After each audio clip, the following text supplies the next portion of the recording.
막달 12월 첫 주에 우리가 함께 묵상할 말씀은 마가복음 10장을 통해서 한 젊은 관을 우리가 만나볼 것이고, 오늘 말씀의 제목은 그날 15분 동안만 특별했던 그 남자, 이런 제목을 갖고 주의 말씀을 함께 나누겠습니다. 우리 제목을 한번 따라 읽겠습니까? 그날 15분 동안만 특별했던 사람. 자, 이런 제목을 갖고 주의 말씀을 함께 나누겠습니다. 고대 유대 랍비문에 나오는 그런 말을 소개하겠습니다. 현명했던 랍비가 강의를 마치고 잠시 쉬고 있는데 한 제자가 와서 그에게 이런 질문을 합니다. 표정을 바라보니 뭔가에 상처받은 느낌이 들었는데 이 제자가 와서 스승한테 이렇게 물어봤습니다. 선생님, 제가 하루를 살면서 마음이 상하지 않으려면, 내 감정이 상하지 않으려면 어떤 점이 필요합니까? 하고 물어봤다는 겁니다. 아마 이 질문 전에 동료 사이에서 어떤 일로 인하여 마음이 상했던 것만 같습니다. 이 제자가 진정한 얼굴로 내가 하루를 살면서 내 감정, 내 마음이 상하지 않으려면 어떤 지혜가 필요한지요? 이리 묻자 랍비는 그에게 이렇게 대답을 합니다. 방법은 한 가지다. 그것은 내가 하루 동안 어떤 게 오든지 바보들과 다투지 마라. 바보들과 다투지 말라는 거예요. 순간 위대한 답을 기대했던 제자는 그 답이 너무 평범하거든요. 바보들과 다투지 마라. 순간 이걸 만족하지 못한 제자가 물어봅니다. 저는 그 말씀이 충분치 않다고 생각합니다 하고 대꾸할 때 스승이 가만히 그를 바라본 다음에 내 말이 옳다 하고 자리를 떴다는 거예요. 자, 우리는 지금 많은 생각하고 있습니다. 이게 무슨 말인가? 여기 교훈은 두 가지라는 겁니다. 우리가 마음이 상하지 않으려면 바보들과 말 섞으면 안 됩니다. 물론 이 말이 심할 수 있겠지만은 바보와 논쟁을 하고 바보와 다투고 바보와 여러분 말을 섞으면 어떤 바보가 누구 말 듣고 설득당합니까? 우리는 알지 않습니까? 바보의 특성은 세 가지입니다. 무엇이 바보입니까, 여러분들? 첫째는 자기 생각이 옳다고 믿으며 끝까지 고집하는 자입니다. 내 생각은 오리가 없다는 거예요. 그래서 내 생각이 옳기 때문에 그 생각을 끝까지 고집하며 결코 철회가 없는 이런 자가 바보입니다. 두 번째, 누가 바보입니까, 여러분들?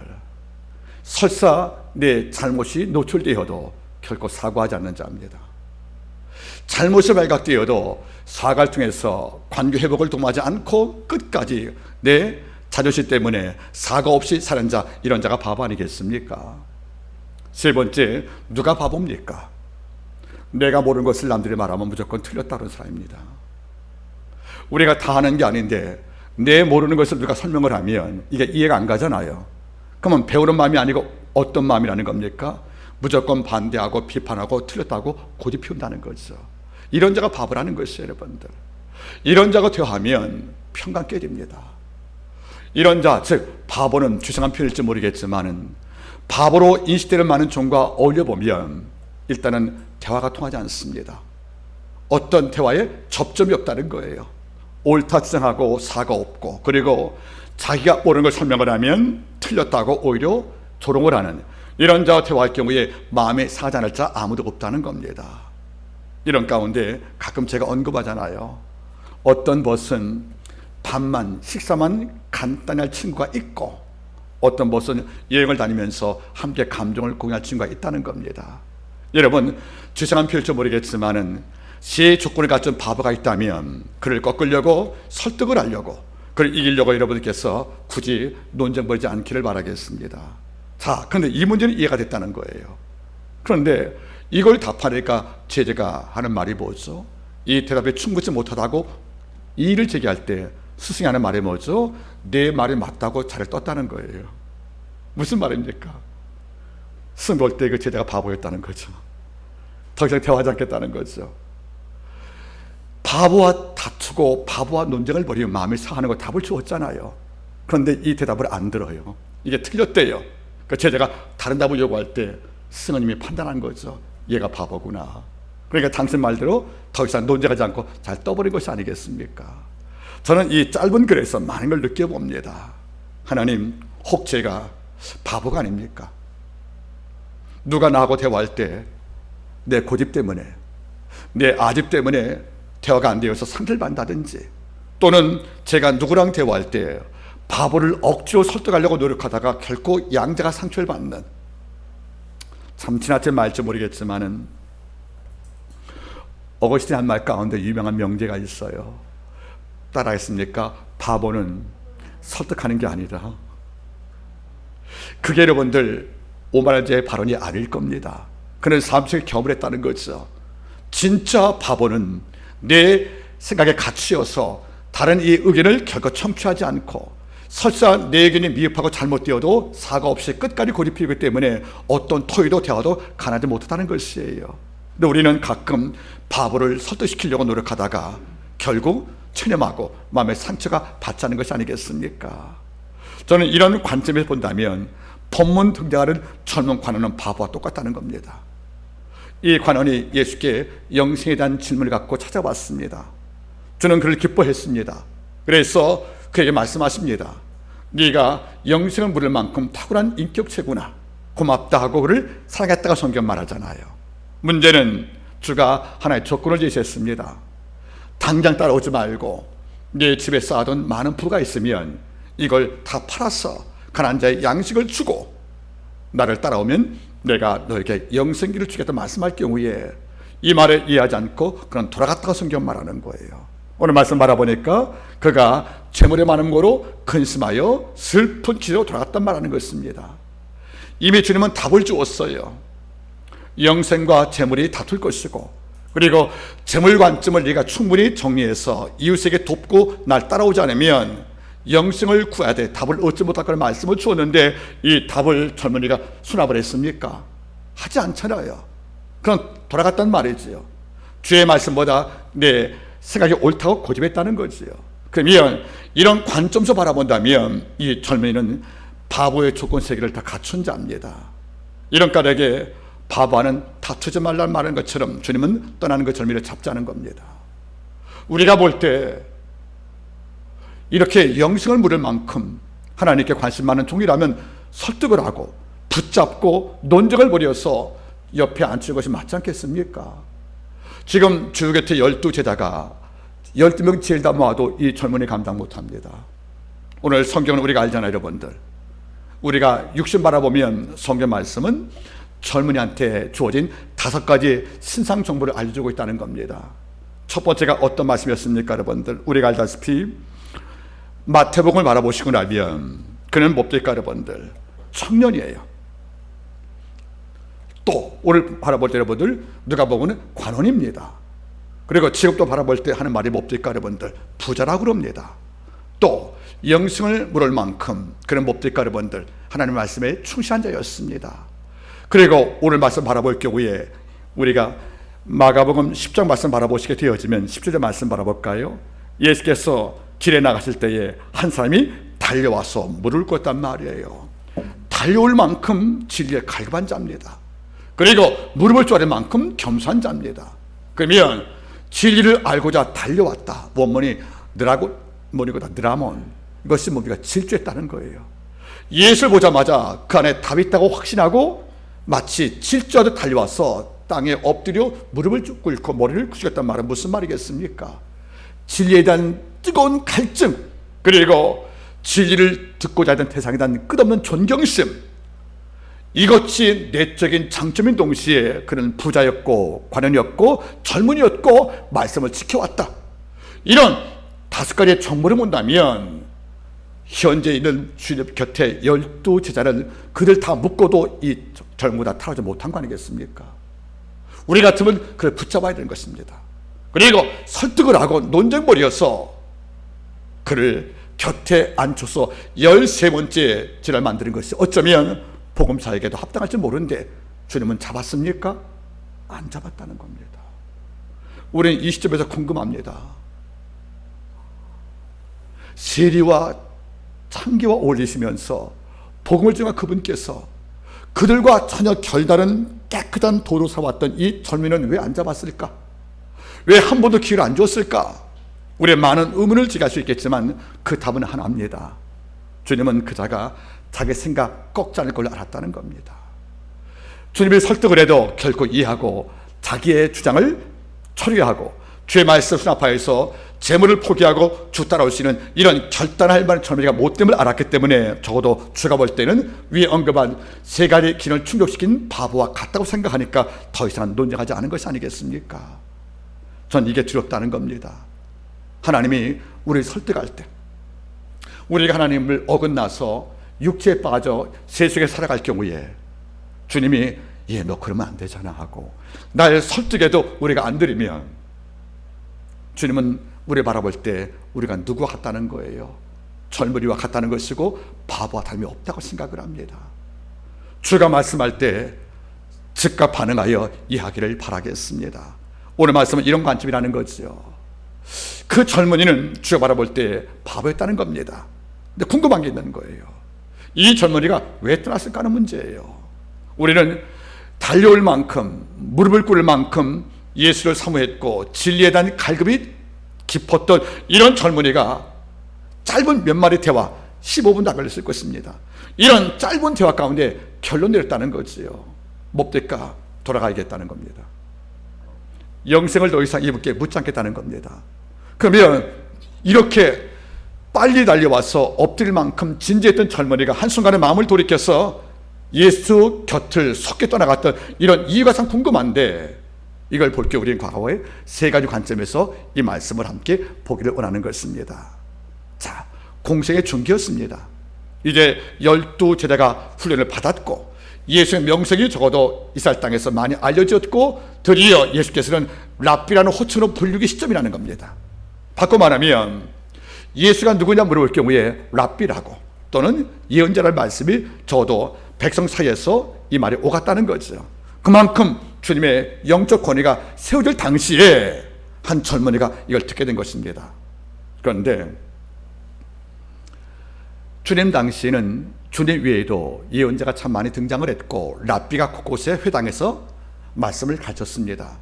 그런데 각각 마을마다 회당이 있는데 이 마을에서 가장 중요한 신학적 이슈가 어떤 것이냐면 어떻게 하면 영생을 얻을까, 이런 문제가 제일 컸다는 겁니다. 제 생각은 이 젊은이가 영생에 관한 문제를 예수께 물어본 것이 아니라는 것입니다. 어쩌면 그 전에도 회당에서 질문했을 것이고 몇 분에게 그런 질문을 수없이 하고 답을 얻었을 것이 아니겠습니까? 이런 관계에서 예수께도 물어봤던 것이고 어쩌면 이 다음도 다른 랍비를 만나 이 질문을 했다고 저는 생각을 합니다.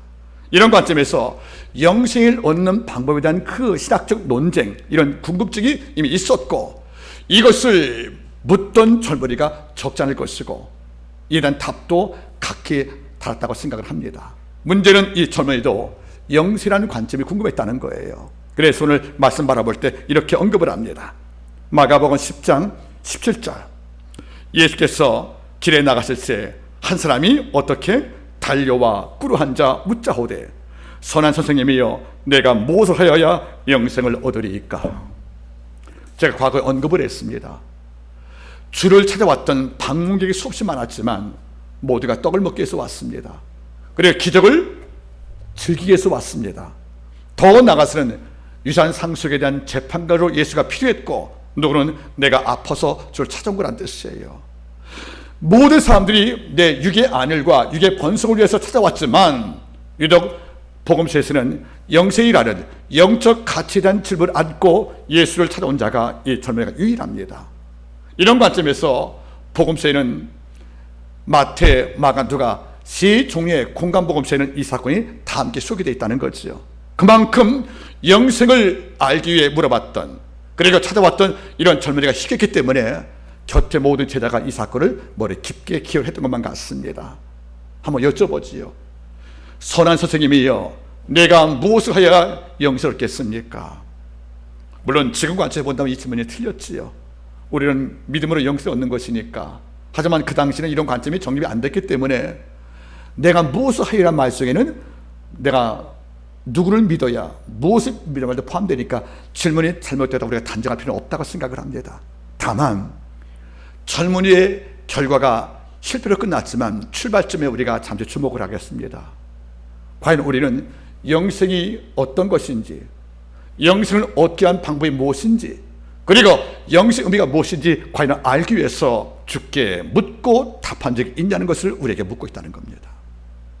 우리는 과연 교회 올 때 영생의 주 예수 그리스도, 그리고 믿음을 통한 영생의 선물들, 이것을 과연 알고자 또는 이것을 믿고자, 그리고 이것을 하나님께 감사하고자 주 앞에 나온 적이 있냐는 것이에요. 우리가 교회 나올 때 지금도 단지 주를 통해서 뭘 얻고자 하는, 주님이 내 복을 주시는 단 복의 통로만 이해하고 있다면 우리의 믿음은 완전치 못합니다. 교회란 어떤 것입니까? 우리의 죄를 사하신 예수 그리스도, 그리고 그런 믿음을 통하여 얻는 구원과 영생들, 그리고 이걸 가능케 하신 성령 하나님, 성삼위 하나님을 우리가 참여하고 경배하는 공동체가 바로 교회라는 것입니다. 이 시대 많은 사람들은 영생이 무엇인가를 알기 위해서, 그리고 영생이라는 것에 대한 감격을 끌어안고 경배하고 예배하는 이런 그 당시의 신앙 습관들이 우리 마음에 많이 희석이 되었습니다. 그래서 예수를 믿으면 죄사함과 영생이 온다는 원세복음보다 예수를 믿으면 잘 살고 복겠다는 말에 더 귀가 쏠깃하는 것이에요. 그 말이 틀렸다는 말하는 것이 아닙니다. 교회의 출발점은 십자가 사건이고, 그 십자가는 죄에 대한 처리였고, 그 죄에 대한 처리가 예수의 보혈이었으며, 이 보혈 사건을 이루신 성부와 성자와 성령의 구원 계획을 우리가 믿고 영접하여 예수를 믿을 때 주어진 영생 사건이 교회의 기초가 되어지고, 이걸 교회가 즐길 때 이게 예수의 몸된 교회의 역할이라는 겁니다. 우리는 어느 순간부터 영생이 무엇인지를, 영생의 결과가 무엇인지를, 그리고 영생을 얻기 위해서 무엇이 필요한지를 묻는 이런 젊은이의 질문이 없다는 사실에 참으로 안타까운 마음을 금할 길이 없습니다. 복 안에는 영생복이 제일 으뜸이라는 겁니다. 죄사함 복에 영생이 주어진 것이고, 영생을 준 자에게 하나님께서 당신 사역을 이루시기 위해서 삶 속에 육간의 부흥도 주신 것이 아니겠습니까? 여러분 잊지 마십시오. 오늘날 달려와서 무릎 꿇고, 주님 제가 영생을 받았습니까? 주님 제가 영생을 경험했습니까? 정말 주님 제가 영원한 나라에서 주와 동행하는 이런 삶을 살고 있습니까? 하는 영생에 붙들려서 주께 고백하고 그를 위해 찬양하고 질문하고 함께 묻고 답하는 일이 우리에게 없다면 우리는 이 땅에 무당을 찾아가 복채주고 복을 도모하는 종과 다를 게 무엇이 있겠습니까? 저는 우리 한국교회가 전도와 선교에도 물론 필요한 역할을 쏠 때가 되었지만 이미 믿고 있는 자에게 이런 질문이 필요합니다. 내가 어떻게 해야, 내가 어떤 방법을 취해야 죄사함에서 얻는 영원한 의인된 영생을 얻겠습니까? 이런 질문이 우리 가정에 다시 한번 회복되기를 부탁을 드리겠습니다. 자, 보세요. 주님 바라볼 경우에 이 젊은이의 5가지 신상 정보, 부자요, 청년이요, 관원이요, 율법을 다 지켰던 영적 엘리트요, 더 나아가서 여러분들 진리를 알기 위해서 달려올 만큼 진리에서 뜨거운 열정이 바로 그런 심장을 소유한 종이라는 걸 보세요. 이렇게 5가지의 충분한 조건을 다 갖춘 이 젊은이가 나와서 영생을 물어볼 때 주는 어떤 마음이겠습니까? 자, 얘 정말 알짜다, 얘 잘 키우면 우리 표현대로 바울 못지않게 신발을 쪼개구나 기대하면 아실 거란 말이에요. 그래서 오늘 말씀 바라보세요. 10장 21절, 예수께서 그를 보시고 사랑하사. 이런 젊은이가 없다는 거예요. 여러분, 부자면 어떤 유혹이 있어요? 헤도니즘, 쾌락의 유혹이 있잖아요. 부자면 어떤 유혹에 빠져요? 자기 과시, 허영들. 이 젊은이 어릴 때부터 말씀 다 지켰대요. 말씀 앞에 나를 복종을 시켰대요. 그리고 말씀의 묶임 앞에 나를 스스로 자복을 하고 따라갔다는 거예요.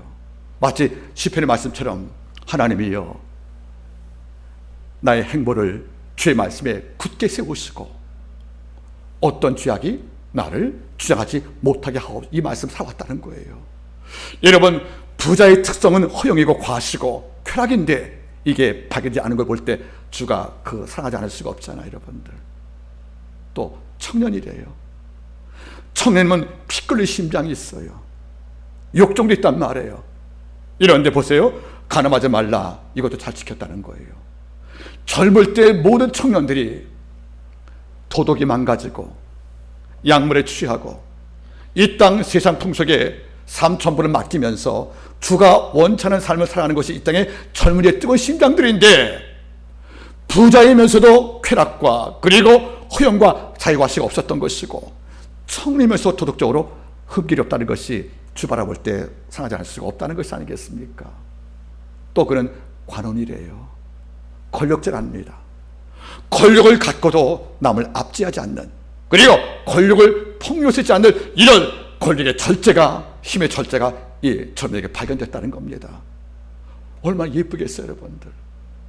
또 달려왔대요. 무릎을 쪼아리었대요. 권위 앞에 복종, 진리란 섬하신들. 이런 젊은이가 이런 관심 갖습니까, 여러분들? 여러분, 지금 젊은이가 주일날 11시에 맞춰 귀를 달려오며 늦을까봐, 그죠? 주일날 하나님께 예배 못 드리면 마음이 힘들까봐 무릎을 쪼아리고 예배하는 이런 모습 보기 어렵지 않습니까? 이걸 이 젊은이가 갖췄다는 것이에요. 그리고 어릴 때부터 이 모든 계명을 다 지켰나이다. 말씀이 날 가두어도 아멘 했대요. 말씀의 무리한 요구에도 동의했대요. 이렇게 완벽한 영육간의 엘리트가 서 있으니 주님이 너무도 예뻤다는 것이 아니겠습니까? 예수 주께서는 13번째 제자 삼기로 마음에 정하셨습니다. 예수님 말해 보죠. 내가 너에게 영생을 알려줄게. 그러나 조건이 하나가 있다. 한번 우리 보겠습니까? 마가복음 10장 21절. 예수께서 그를 보시고 사랑하사 가사대 내가 오히려 한 가지 부족한 것이 있으니 가서 내 있는 것을 다 팔아 가난한 자들에게 주라. 그리하면 하늘에서 보화가 내게 있으리라. 그리고 와서 나를 좇으라 하시니 그 사람은 재물이 많은 고로 이 말씀을 인하여 슬픈 기색을 띠고 근심하여 갔다고 말합니다. 주님은 완벽한 이 청년에게 더 완벽한 것을 주려고 선물 예비하신 거예요. 너는 지금 날 따르는 것보다 급한 게 하나 있다. 즉 수학에서 나오는 나머지 정리. 너 돌아가서 내 집에 있는 재물 다 팔아서 가난한 자에게 나눠주라. 그리고 가서 날 쫓아오라는 것이에요. 여러분 잘 보겠습니까? 여기서 바로 이제 선택 문제가 나옵니다. 집중하시기 바라겠습니까? 돌아가서 내 재물을 이웃에게 주고 오면 주는 말씀하는 거지요. 영생을 물어볼 자격이 비로 생겼다는 겁니다. 내 재물을 꽉 붙잡고 앉아서 이웃의 가난도 돌보지 않고 내 재물에 집착이 심해서 이웃의 눈물과 고통을 돌보지 않고 나 하나의 안일과 나 하나의 만족을 상한다는 이런 자에게는 결코 영생을 물을 자격도 없다는 것이고, 그리고 설사 그 답을 줄 마음도 없다는 겁니다. 우리가 영생을 얻기 위해서 필요한 것이 무엇입니까? 믿음이지만 주는 말씀하는 거예요. 네가 아무런 가난이 없다고, 네가 곤감이 없다고, 너는 새끼 양식을 다 먹는다고, 남들이 그리 못하여 어렵나갈 경우에 남의 일이라고 치부하고 이걸 외면한다면 너는 영생을 묻는 질문 자체가 내게 볼 때는 위선과 여러분들 가증한 유술밖에 없다는 거예요. 여러분 하나 주의할 점이 있습니다. 주님은 이 젊은이에게 주라고 그랬지 버리라고 한 게 아니에요. 가서 가난에게 주라, 버리라고 한 게 아니랍니다. 여러분들 그 차이가 뭔지 아십니까? 버리라고 그랬으면 재물 땅에 묻는 거 아니겠습니까? 그런데 주란 말은 뭐죠? 네가 받은 복을 이웃에게 나누라는 것이 아니겠습니까? 그러면 네가 준 재물을 받는 백성은 가난한 자들인데 그들이 어려움 당할 때 양식 없을 경우에 네가 준 재물로 양식을 먹었다면 그 양식을 먹은 젊은이 준 자의 앞에서 모든 자가 젊은이에게 어떤 평가를 하겠습니까? 넌 정말 하나님의 아들이다. 우리가 남을 도우면 주면 존경의 보상으로 오는 거란 말이에요. 그리고 내가 그를 도와서 그의 가난과 어려움을 돌봐줌을 통해서 그가 생명을 유지했다면 아버지의 창조의 목적을 이룬 것이 아니겠습니까? 주는 말씀하는 것입니다. 내가 네 재물을 강물에 버리라고 하더냐. 이 재물을 이웃에게 주어서 그들의 곡기를 채워주고 가난을 좀 메워주고 그의 없는 양식을 도와주어서 그가 하루 기쁘게 살 수 있도록 네가 도와준다면 이것이 바로 아버지가 내게 준 복의 이유가 될 것이며, 이걸 네가 실천할 때 아버지의 복의 목적을 네가 성취하는 것이며, 네가 이렇게 행할 경우에 아버지의 생명을 살리는 창조의 섭리가 이루어진 것이다. 이걸 이해하길 바라신 거예요. 내 젊은이가 돌아갔답니다. 어떻게? 근심하면서. 우리는 달려왔던 그 아름다운 화려한 장면에서 돌아가는 비극을 봤습니다. 출발은 그 무엇보다 아름다웠는데 마지막 결론은 그가 재물이 많은 거로 슬픈 이색을 띠고 근심으로 돌아갔단 말이 등장할 때 우리는 정말 충격을 받습니다. 달려올 때는 언제고 돌아갈 때는 언제라는 거예요. 이 대화가 하루 이틀입니까? 짧은 시간 동안에. 그래서 여러분들, 주님은 너무 마음에 상처를 받고 제자가 놀라서 묻습니다. 부자 천국 못 갑니까? 이런 질문을 만큼 모든 자에게 충격적 사건이 아니겠습니까? 전 여기서 한번 돌아봅니다. 이 젊은이가 왜 돌아갔을까 하는 문제예요. 어떻게 왔는데 여러분들, 많은 가능성을 유추해 봅니다. 먼저는 뭐죠? 다음에 오지? 지금 내가 마음의 준비가 안 됐어. 재물을 처리할지 따라갈지 마음의 준비가 안 됐으니까 내가 다음에 오지 하고 다음을 기약하는 마음으로 돌아갔을 것이라고 추측도 가능합니다. 네, 여러분 잊지 마세요. 어떤 경우는 다음이 없어요. 어떤 사건은 지금 안 하면 할 수 없는 게 있다는 거예요, 여러분들. 미국 모 대학에서 임종을 앞둔, 죽음을 앞둔 분들께 어렵게 질문했답니다. 약 1000여 분에게. 물론 괴로운 일이죠, 여러분들. 임종 앞둔 분께 질문할 사실들이. 그때 조사했던 질문 사항이 이거였답니다. 임종을 앞들면서 가장 후회된 일이 뭐였냐고 물어봤다는 거예요. 후회된 일이 뭐냐 물어봤더니까 거의 700~800명이 같은 답이 나왔답니다. 생일 좀도 내 곁에 있는 자에게 사랑한다는 말을 못했다는 사실, 고맙다는 말을 못한 사실이 너무 후회스럽다고 말하는 거예요. 여러분 잘 보세요. 젊은 날에 고맙잖아요. 사랑하는 사람이 생겼잖아요. 근데 이걸 아꼈어요. 왜? 앞으로 할 기회가 많다고 생각을 한 거예요. 그런데 어느 순간 죽음, 고통 같은 것들은 내 동의 없이 습격해 오거든요. 하루 순간에 내게 온단 말이에요. 그때 돌아보니까 왜 좀 더 지금은 더 많이 고마웠다, 사랑한다, 그리고 내가 너무 행복해, 이런 말을 왜 내 곁에 소란 자에게 못했을까? 그러나 임종을 앞두고는 그 기회가 없다는 것이에요, 여러분들. 이런 마찬가지입니다. 우리가 어떤 경우는 내일 해도 문제 없는 일이 있어요.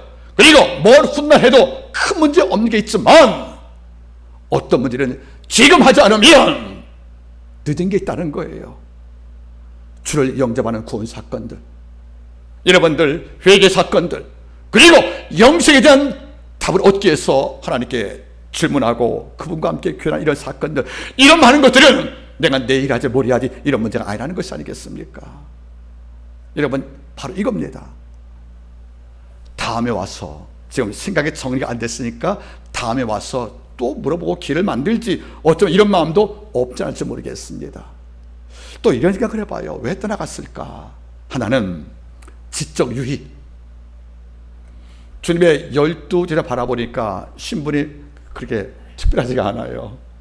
다 어부들이 많을 쓰고, 또 일부는 운동권이 계신 분들 계시고, 또 어느 분 여러분들 그냥 평범한 농부들이세요. 보니까 뭐죠? 이런 애들이 정말 예수를 모시고 다니면서 영생을 물어볼 만큼 고도의 깊은 신학적 질문을 할 놈이 있었을까? 하고 물어보면서 하는 말이 뭐죠? 나는 이런 질문을 할 만큼 난 탁월한 사람이야. 난 너희하고 달라 하고, 어쩌면 자기의 지적 유익, 내가 이런 사람이거든, 어쩌면 이런 것들로, 아까 제가 언급을 했지요. 영생에 대한 질문은 이때만 나온 것이 아니고 그 당시 1세기 유대 사회에서 모든 회당에서 매일 제기했던 가장 중요한 문제였다고요. 이런 질문은 적어도 회당에서 말씀 배우는 식자들, 배운 자들은 늘 물어왔다는 질문 아니겠습니까? 그런데 12제자는 회당 출신들이 거의 없잖아요. 그러니까 그들은 이런 일을 과연 해본 적이 없거든요. 이 한복판에 핵폭탄 터지듯 12제자가 한 번도 꿈도 못 꿔본 질문을 지금 누가 하는 것입니까? 한 젊은이가.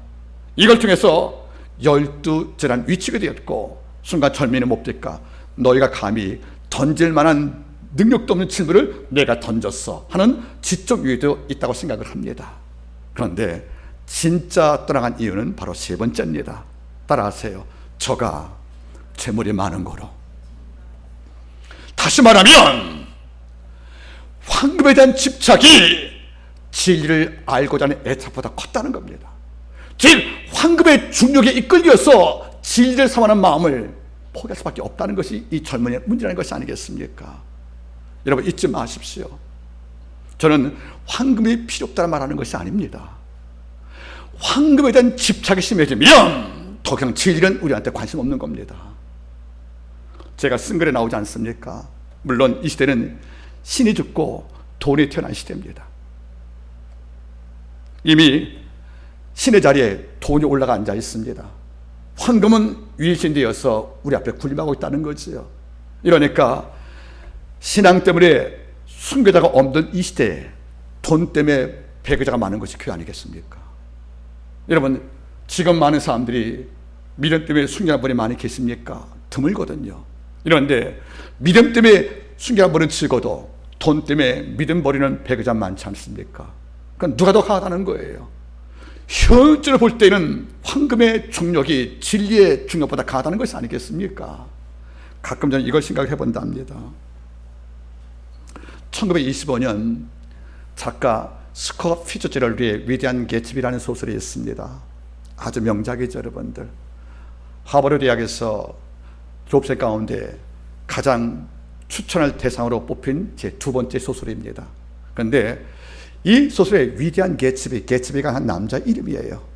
어릴 때 네이라는 여인을 사랑을 했고 그는 신분이 비싸기 때문에 대제 가문이 그를 멀리했고 결국 그 여인을 다른 남자에게 빼앗기고 맙니다.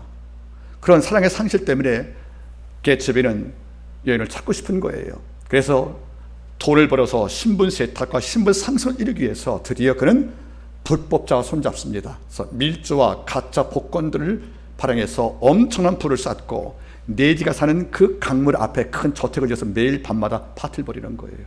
보라고, 데이지 보고. 데이는 그가 개츠비인지 모르잖아요. 그런데 어느 날 그가 옵니다. 그러니까 작가는 말하는 거예요. 네이지 집 앞에 있어 매일 잔치하고 조명까지 빛나는 그 개츠비의 집은 사실은 데이를 초청하는 개츠비의 마음이었다는 거죠. 와서 보니까 놀라는 거예요. 화려한데. 근데 알고 보니까 정작 주인이 누굽니까? 바로 내가 버린 남자인 거예요. 순간 마음이 흔들린 데이지가 그와 함께 데이트하는데 2층 올라가서 개츠비가 옷장을 열어요. 여니까 옷장 내에 그 당시 1920년대 입기 어려운 황금색 와이셔츠가 수십 벌이 걸려 있는 거예요. 그 셔츠를 보는 순간에 데이지가 끌어안고 울어요. 나는 이렇게 평생 아름다운 걸 보지 못했다고. 뭘 보면서? 비싼 옷을 보면서. 그때 개츠비는 말하죠. 따라하겠습니까? 데이지의 목소리에는 돈이 가득 차 있어. 하나님의 아름다움 보고 운 게 아니에요. 자연의 풍광에 감도로 운 게 아니라 황금으로 상징되는 남자의 멋진 화이트 셔츠를 보고 나서 예쁘다고 우는 거 보지. 이런 걸 본 적이 없다고. 황금 앞에 우는 데이지의 모습이 과연 작가는 뭘로 상징한 것이겠습니까?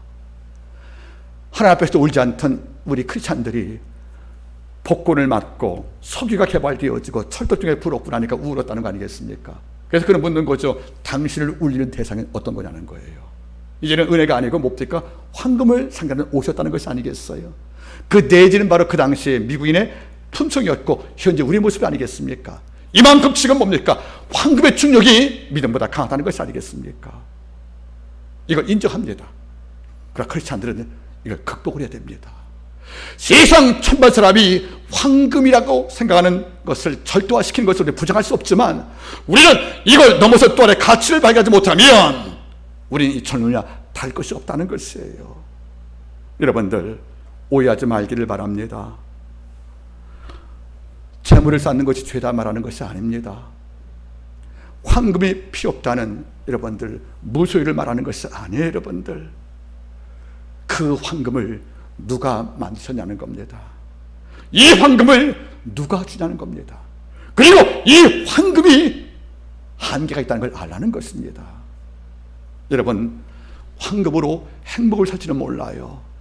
근데 황금으로 불행은 막을 수 없는 겁니다. 여러분, 잊지 마십시오. 이 젊은이가 달려왔답니다. 그리고 무릎을 조아렸다는 거예요. 적어도 본문의 초반부 제1막은 이렇게 멋있는 젊은이가 없습니다. 마지막에 커튼을 닫기 전에 젊은이는 돌아갔다 그런 겁니다. 달려올 때 열정은 다 식어버렸고, 무릎을 조아린 겸손도 사져버렸고, 이제는 재물이 많은 거로 근심하며 슬픈 표정을 띠고 돌아왔단 말을 나오지 않습니까? 여러분, 부탁을 드리겠습니다. 셰익스피어는 햄릿 가운데 유명한 대사가 뭐죠? To be or not to be. 사느냐 아니면 죽느냐, 이거죠. 전치사 or 들어가서 or. 이것과 저것 선택이지요. 셰익스피어는 햄릿의 문장 가운데서 or, 접사 or이 이 시대에 가장 큰 화두라고 말하는 거예요. or은 뭐죠? 이거 아니면 이거, 선택을 말할 때 가운데 or 들어가지 않습니까, 여러분들? 접속사, 그렇죠? 황금과 진리, 황금 or, 진리가 지금 젊은이에게 주어진 거예요. 여러분들, 한번 역사를 돌아볼게요. 여러분들, 16세기 초반에 루터 통해서 종교개혁이 일어났어요. 개혁 전까지는 우리가 태어나면 다 카톨릭을 다 믿은 거예요. 그런데 종교개혁을 통해서 성경 말씀이 번역이 됐고, 이걸 통하여 카톨릭 사제가 말하는 것이 진짜 진리가 아니고 성경 말씀 진리라고 증거하는 개신교가 탄생한 것이 아니겠습니까? 종교개혁 전까지는 우리가 선택할 필요가 없어요. 태어나면 다 성당 갔으니까. 그런데 개혁 이후로 뭡니까? 성당이냐 교회냐, 이게 선택이 된 거예요. 오할이. 그러니까 10세기 초부터 어떤 문제가 왔냐면 선택이 왔다는 거죠. 옛날은 태어나면 그냥 성당 가는 거예요. 왜? 이게 하나가 전부였으니까. 근데 지금 뭐죠? 카톨릭에 문제가 있다. 우리 믿음으로 구원받는 것이고 이신칭이야. 우리는 뭡니까? 왕적 재산 권세가 있어. 그래서 개신교가 등장했단 말이에요. 이전까지는 태어나서 예수 믿을 때 선택할 필요가 없어. 성당을 갔으니까.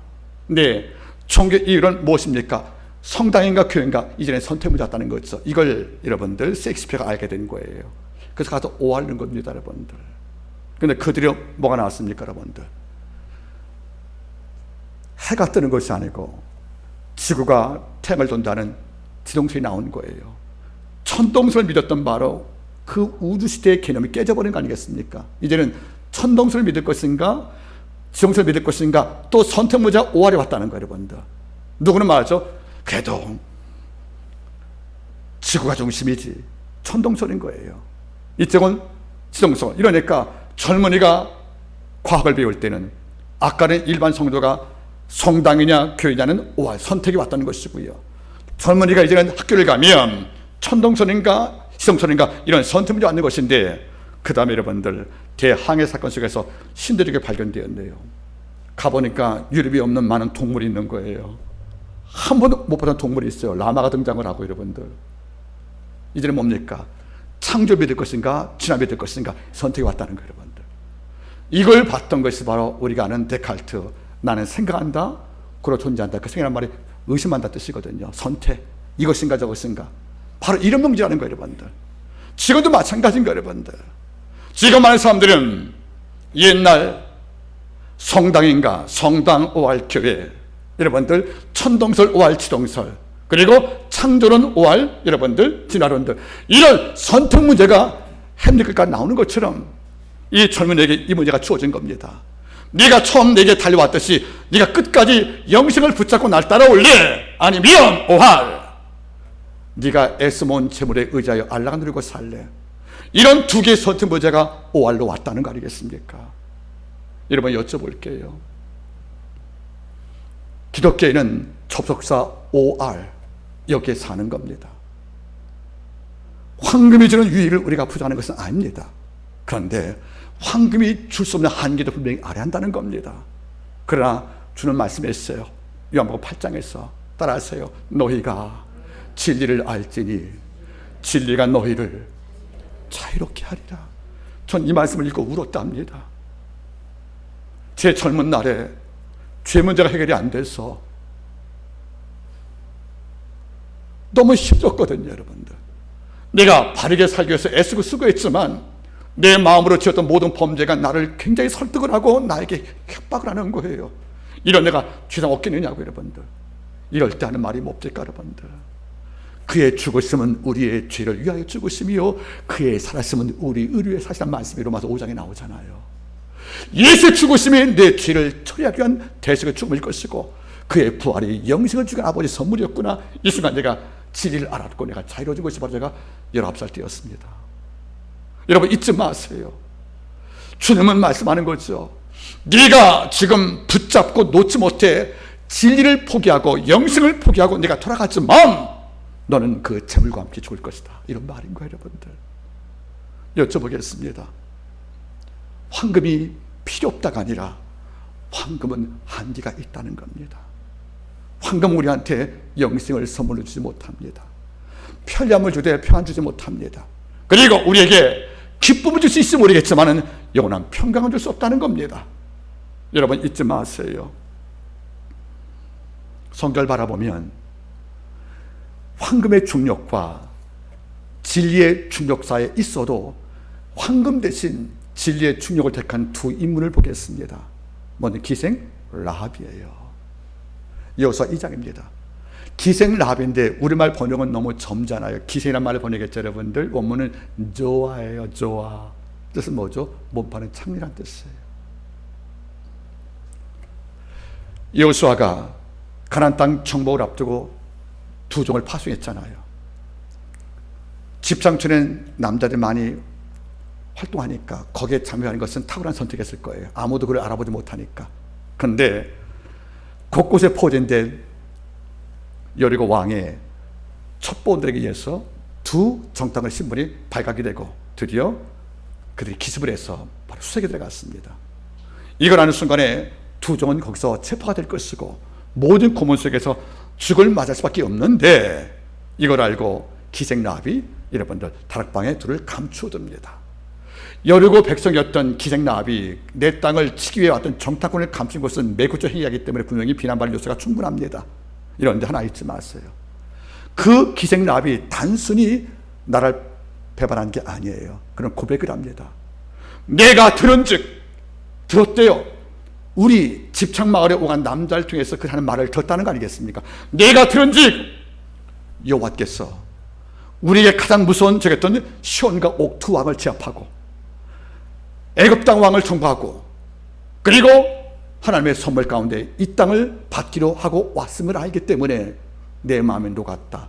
그래서 하는 말이 뭐죠? 당신 여호와는 상처나리 여호와이기 때문에 내 땅을 아버지께서 당신 나라에 줄 걸 알기 때문에 나는 당신 나라의 상속을 받기 위해서 내 많이 가고 곧 망할 민족과 함께 운명하지 않겠다는 거 아니겠습니까? 거꾸로 보세요, 여러분들. 두 정탐꾼을 라합이 고발했으면 여리고 왕한테는 이런 뭡니까? 애국자가 되는 겁니다. 그러면 상급을 줄 것이고 어쩌면 더 나갈 때 창녀 신부서 벗어날 수 있는 여러분 지위까지 얻지 않겠습니까? 이게 황금이란 말이에요.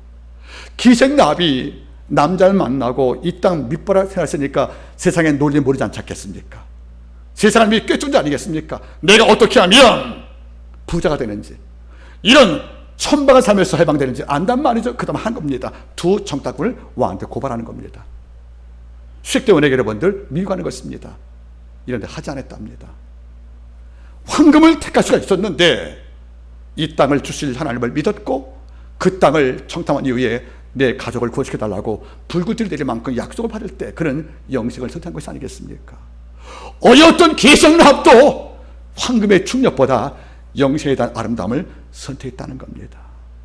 출애굽기 1장 나오는 산파툴 시부아와 브라가 있습니다.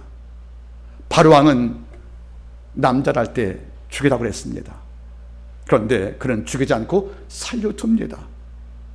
죽였으면 이스라엘의 장성을 막은 공로로 인하여 바로한테 높은 선물과 저택을 선물 받고 신분도 보장이 되겠지만 이런 황금을 버리고 그게 뭐죠?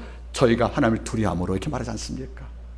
지상 권력자의 칼보다 하나님의 심판이 두려워서 아이를 살릴 경우에 하나님은 그 다음 말이 뭐죠? 그의 집을 왕성케 하신지라. 여러분들, 기생 라합도 그리고 산파투분 여인도 어떤 겁니까? 충분히 매력적인 황금의 중력 앞에서 내가 끌리지 않고 영생의 이끈 대로 순종할 때 아버지가 더 큰 복으로 역사한 것이 아니겠냐, 그런 말이에요. 이 젊은이에게 이게 없다는 겁니다. 당장 눈에 화려한 황금에 도취되어서 돌아갔지만 우리 그 답을 뻔히 압니다. 물론 성경은 돌아간 젊은이의 이유를 우리한테 후기로 남기지 않고 있지만 우리는 알죠. 그렇게 먹고 마시고 살다가 죽었을 것입니다.